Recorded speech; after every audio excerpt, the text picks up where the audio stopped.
I'm Jon Caldara, president of the Independence Institute. I've always been fascinated with journalism. There's something about journalists that there's something different.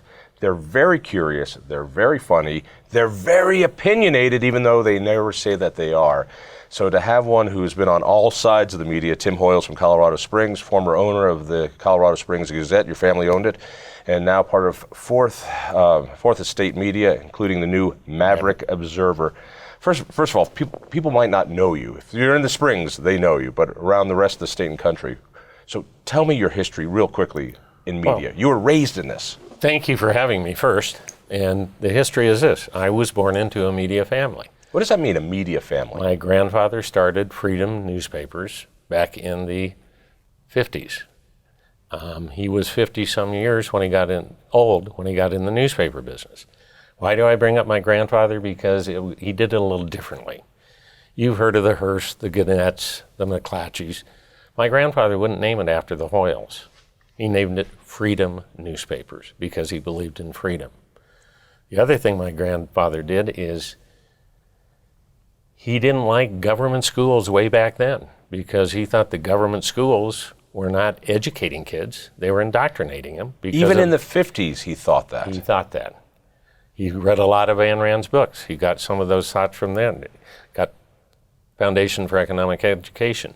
But the third thing he did, which makes him very different, is during World War II, he was the only major newspaper, the Orange County Register in California, that came out against the internment of the Japanese.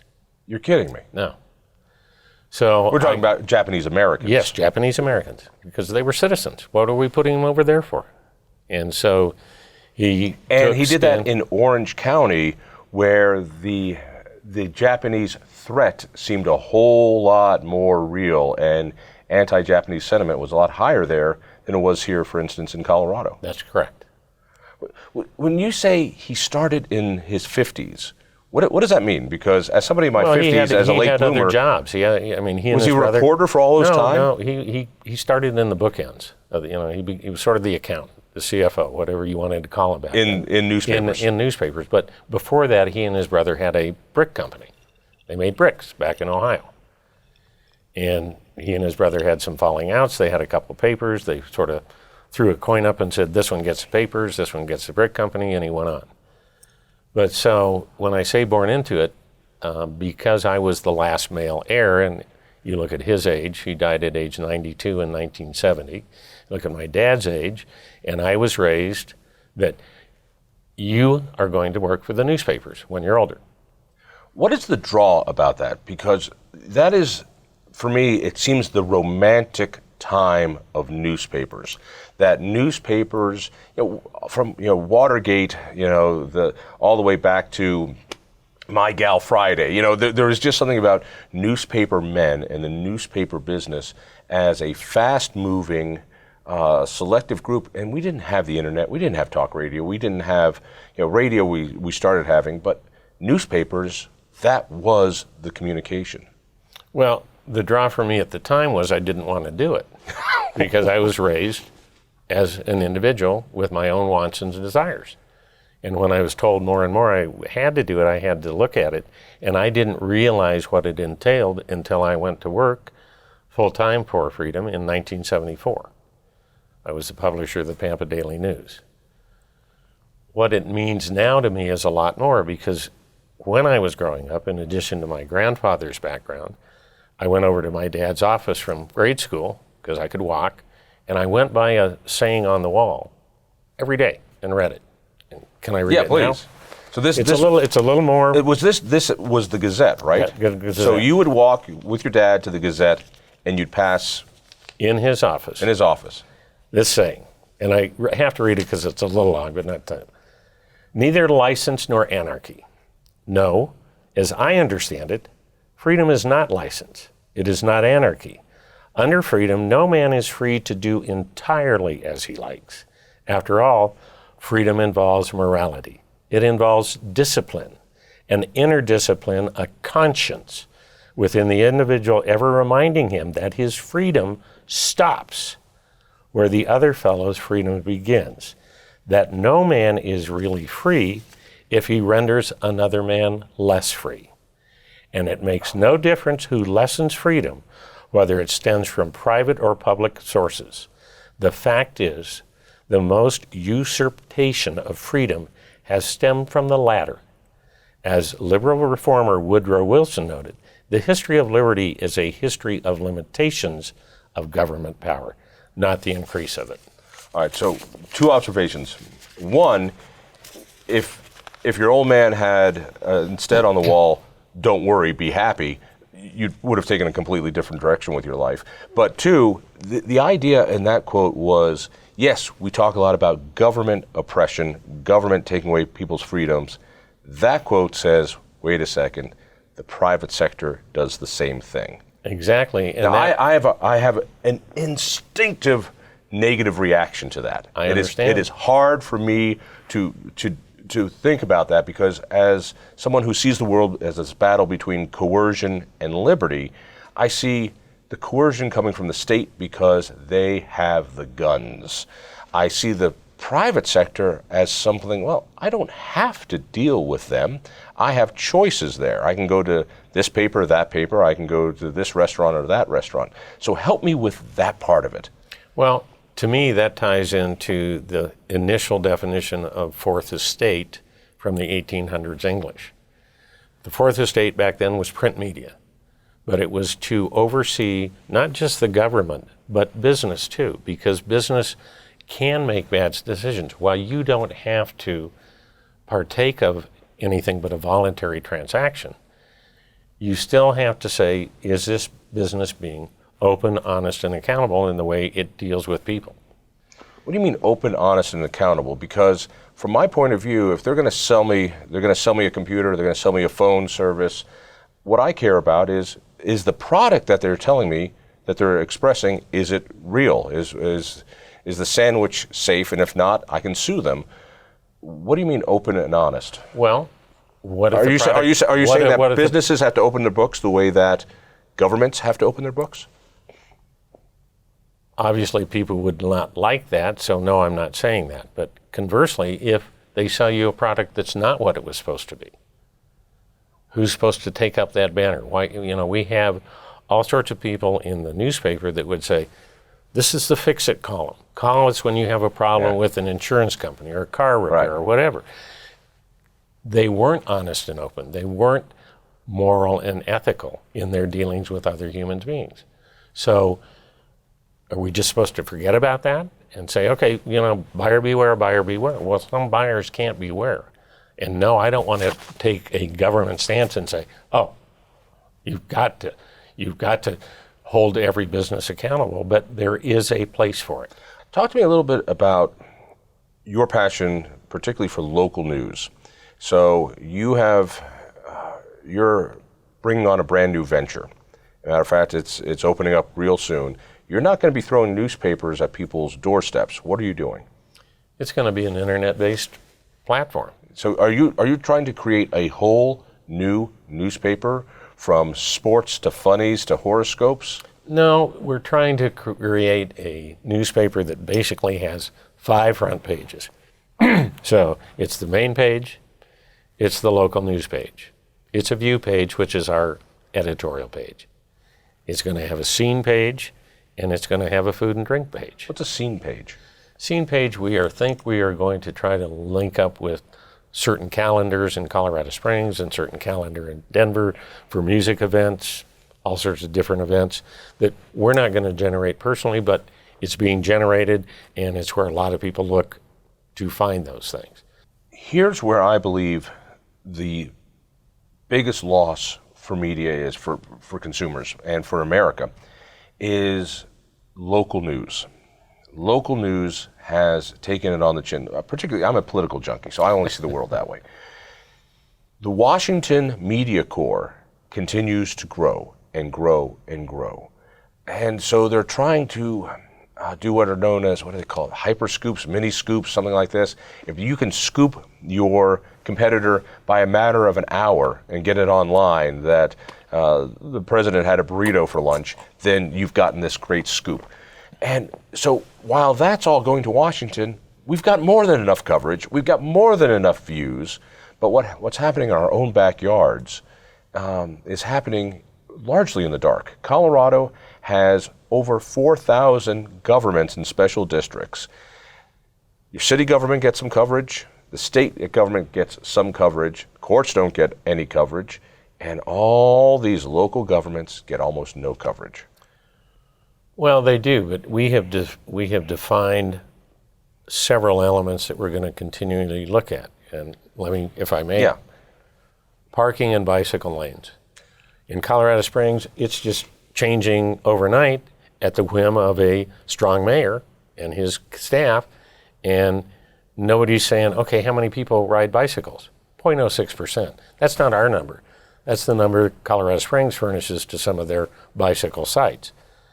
You've got special districts which need to be looked in. You know, the Denver Post was kind enough to run an article that I said, this is a problem waiting to happen. Is there any money in doing this? Or are you Not to begin with. You think in the long run this turns into a money-making venture? We're going to be a 501(c), we hope. And we got to be careful on what you do, as you know, with things like that. But it can't just be for the money. If it's just for the money, I can do a lot of businesses. If we start taking stands and saying, show us the numbers, be open, accountable, and responsible with us, government entities, because all those special districts are shadow governments. Let's dive into that for a second. You've made a real push for more accountability with special districts. Special districts are a creature of Colorado law. We have thousands of them.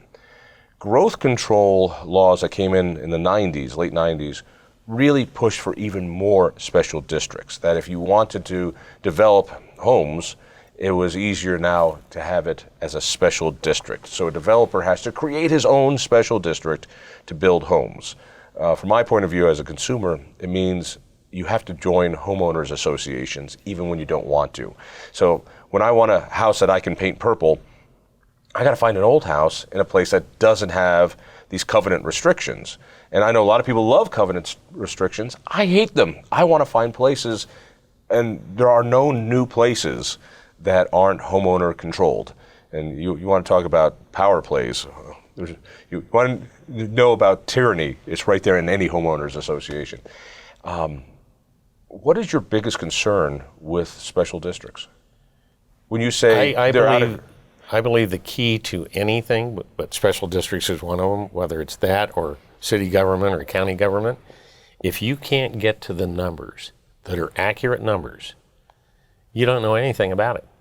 You can sit there and say, well, they do this, they do that, they do this, this is bad, that's bad, fine. But let's look at the numbers. Are they acting in a responsible business way? One of the things that special district was set up to do was to be a 25-year bond situation on most of them, maybe some that were 30. But at the end of that time frame, they were supposed to be done. The idea was the bond, a developer comes in and says, I got 20 acres here, I'm going to put in a housing development.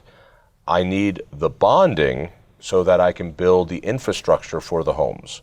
I need to build the sewer, I need to build the water, I need to build the roads. The city's not going to do that. I have to do that. And therefore, when you buy a home here, you're going to be helping me pay off these bonds for 25 years to pay for that infrastructure. Well, that's the basic, that's the ideal, right? That's the basic, but it can be worse than that, because if the developer defaults, everybody that's in that district is going to pay for those bonds. And I forgot to tell you that a lot of the special districts do away with term limits and they detaper themselves. So the people controlling how that money is spent and how open they are with the... Is a special district a government? Yes. It is a shadow government because they don't get approved unless they go in front of the city or the county. The city council has to approve what's called a service plan. BIDs, legal people would tell you, are even more business improvement districts. They would tell you they're more controlled by city government than other districts. But every district operates by a whole set of Title 31 or 32 Colorado's codes. And that is, they have taxing and debt authority. Well, you know, they like to play names with taxing. So they don't call it taxing because that would throw them into Tabor. So it has to be fees.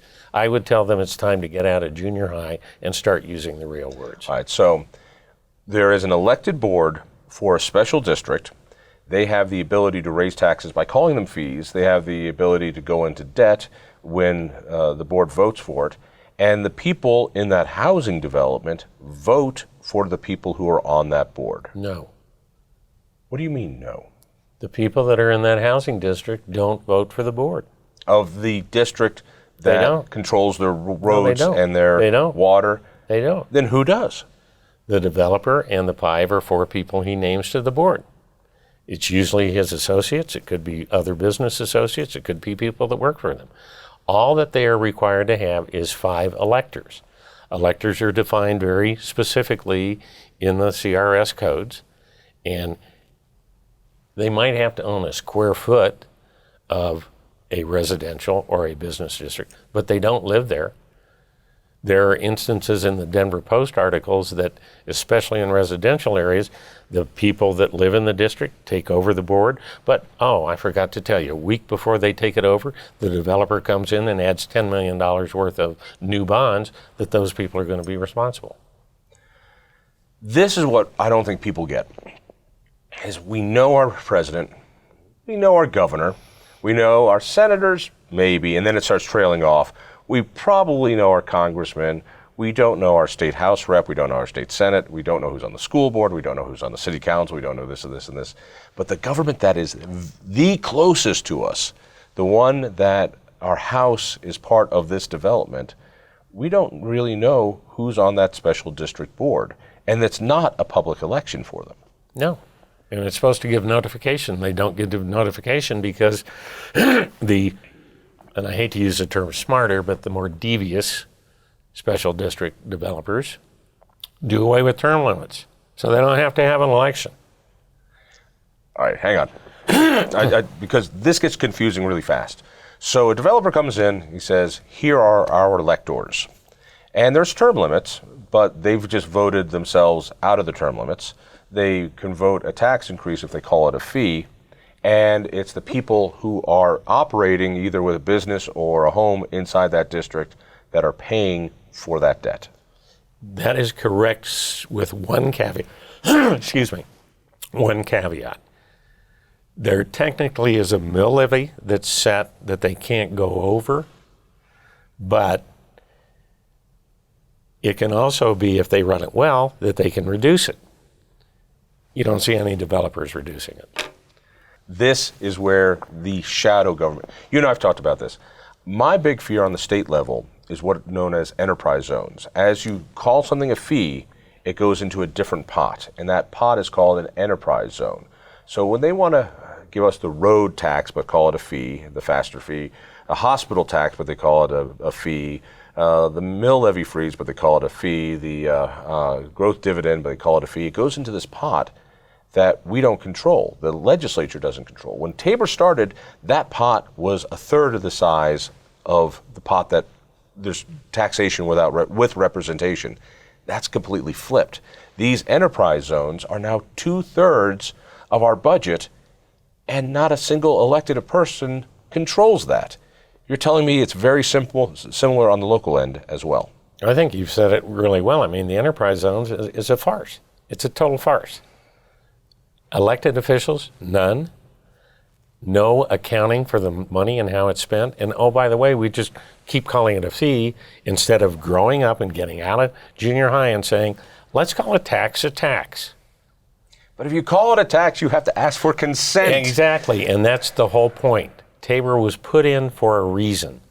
If you are going to trust your government at the state level to run things well, we need to have a serious talk.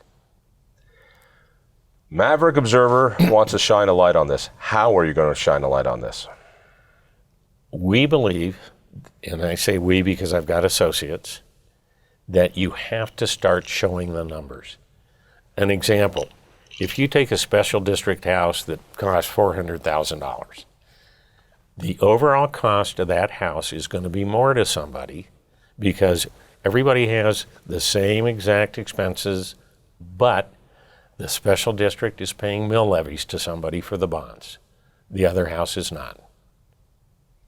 So one If you house show 'em- on if you the opposite show- sides of the boundary. Yes. I'm not in a special district. My neighbor over here is, because he's on the other side of the boundary street. I'm not paying off these bonds. He is paying off these bonds. Same house, same area of town. This one's going to be more expensive. Is this why housing prices are so high in Colorado right now? Is that one of the factors? I believe that's one of the factors, yes. When you say the numbers, what numbers do you want people to see? And then secondly, how do you get those numbers?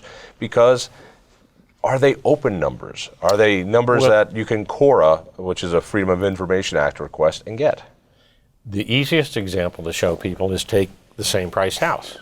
Because we can figure out what a special district has for mill levies, and we can figure out the length of the bond, and we can say, okay, over the life of this house, this is what the difference in the price is, because the other house doesn't have it. When you start getting into the way the district works day to day, are they getting multiple bids to put in curb and gutter and sidewalk and asphalt? Or are they just giving Is this homeowner association stuff? No, this is different. This is completely the different. developer. The developer. The developer can put in the curbs and gutters.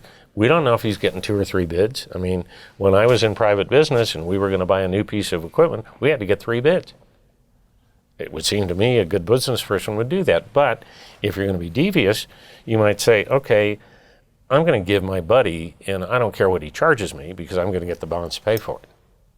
Very similar to what Xcel Energy does, which is, I'm happy to give you all the green energy that is mandated to us, because every time you do, we get a guaranteed rate of return. So we're happy to raise your energy bill plus a little bit more for us. So bring on the green energy. Yeah, but you fought that, didn't you? We fought it. Yeah. Are you saying you can't fight it in a special district? No, it's just harder because they take the position that, well, you're not a member of that district, so you don't have the right to ask for the numbers. But So if I live in that district, that's different. okay. You have better standing. So in order to get to the truth, in order to report the truth, you need friends inside the special districts that you're reporting on, just so you can get to the numbers that are supposed to be publicly available numbers. That's correct. But if you're a reporter on the outside, you can't do it. No, but I can go to meetings because there are more and more special district groups meeting, especially up in Denver right now. I just was at one Sunday for 3 hours over in Aurora. It's starting, people are starting to look that, okay, I'm now waking up. I thought when I paid my county taxes to the county treasurer, all those taxes went to the county and the city. Well, they don't. It doesn't always say special district. There's no asterisk on it, but all that happens is the county charges a processing fee and writes a check back to the developer who's supposed to be taking care of all the infrastructure and the maintenance and all this stuff. With the county or the city, I can file a CORA request and say, how much does snow removal cost us so far? With the special district, if I'm not living in that district, they can tell me to pound sand. And there's But nothing you can do. No, but if you're living in that district, you have an absolute right for it. But they'll tell you, oh, no, we're handling this. It's created a whole nother level of shadow government that, just like regular government, if you're doing your job and you're showing us the numbers, regular government, and you're showing us what you're spending, we can have a right to disagree. But if you don't show us the numbers, we don't know how we're going to disagree. If you were going to change something legally, if you were going to go down to the Gold Dome and say, you guys need to do this to shine a light on it, to fix it, what change in law should there be? There should be audits, true audits of the special district spending every 3 years. And the district ought to pay for that. I'm not asking the taxpayers to pay for it. Wait a second, you said true audit. Those districts have to have audits anyway, don't they? Well, they have a form they have to fill out and submit to DOLA, which The Department of Local Affairs. Yes. This is the place that brings all the, for those who don't know, this is the department that brings in all the paperwork for all the also special might districts. go to the state auditor. Right. But there's a challenge with all of those pieces of paper. They start out with something very similar to this, and this is written by their accountants. So-and-so accounting firm cannot speak for the accuracy of these numbers because they were prepared by the developer. So nobody's checking. I mean, if you have here, do you give people expense accounts? I try not to. Well, but do you? Yes.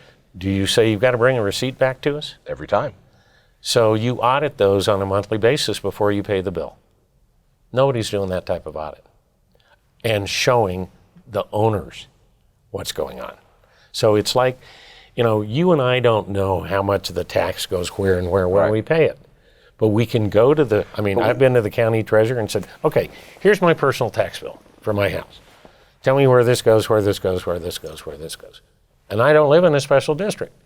But then I took him and one of a friend that we whited out all the information. Explain this one to me. Well, this goes here, this, all the same until you get to the special district. And then at which point the government says, I can't tell you what happens there. No. You have to go to the special district. Yep. By law, they have to tell you, don't they? If you are an owner, yes. You're going to have your hands full at the Maverick. Why the name Maverick Observer, by the way? We like what Maverick says. We like being a little different. You just like Top Gun. Yeah. But, it was actually before that. I go back to the Maverick Brothers, on black and white TV. Oh, James Gardner. Yeah. I go back to that. But the bottom line is, it's somebody that takes a little different look at things. Tim, this has been great. Well, thank you for your time. No, I good appreciate luck. it very much. Good luck with it. Yeah. If you enjoyed that conversation, by all means, click one of these other great programs. We have the best conversations with the most fascinating Coloradans.